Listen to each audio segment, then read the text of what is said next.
ලොව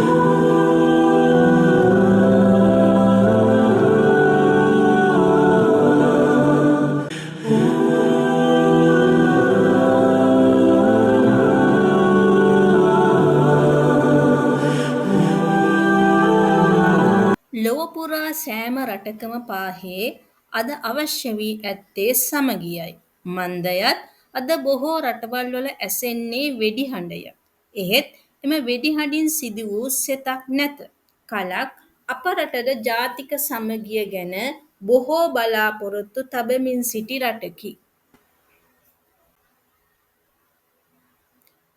ජාතික සමගිය නැතිවීමට බොහෝ හේතු බලපායි. එය රටක විවිධ ජාතීන් ජීවත් වන්නේ නම් ඇතැම් දේශපාලකයෝ වාසි බලාපොරොත්තුවෙන් ජාතීන් අතර මතභේද ඇති කරවති. එසේම අද වන විට බටහිර සුපිරි රටවල් දෙක භේද භින්න කර යුධමය තත්ත්වයක් ඇති කරවයි.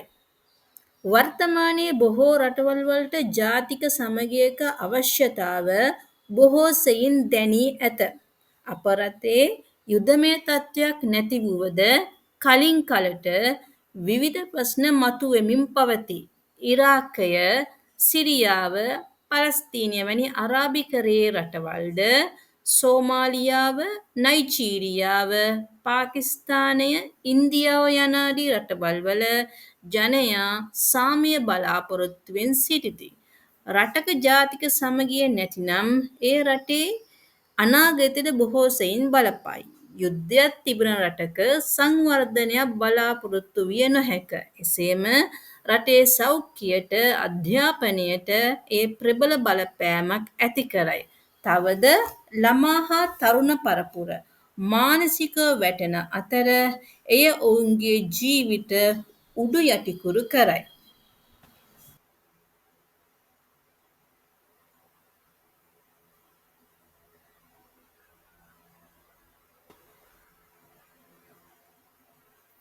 මෙසේ බලන කල ජාතික සමගිය යන්න අත්‍යවශ්‍ය දෙයකි. එය කාලයේ අවශ්‍යතාවයයි. එය ළඟා කර ගැනීමට අපි සැවොම එක් රොක් වෙමු.